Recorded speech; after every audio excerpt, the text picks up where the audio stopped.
Раководството и извршниот одбор на Социјалдемократскиот сојуз на Македонија наредната недела ќе одржат состаноци за отпочнување на постапката за свикување на отчетен конгрес по изборните резултати на партијата на двојните избори, велат од СДСМ.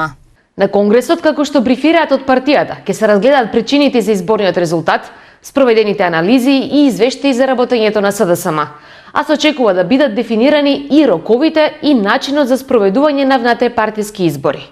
Процесот на обнова ќе биде на сите нивоа. Ќе се избира председател, заменик председател, раководство, сите органи и тела на партијата на централно и локално ниво, согласно статутот на СДСМ. Велат од СДСМ. Одржувањето на внатрепартиските избори во СДСМ го најави актуелниот лидер Димитар Ковачевски ноќта на 8 мај по двојниот изборен пораз на социјалдемократите. Ковачевски тогаш порача оти никој не е безодговорно за изборниот пораз и затоа СДСМ ќе мора да погледа навнатре и да размисли за причините за слабите резултати.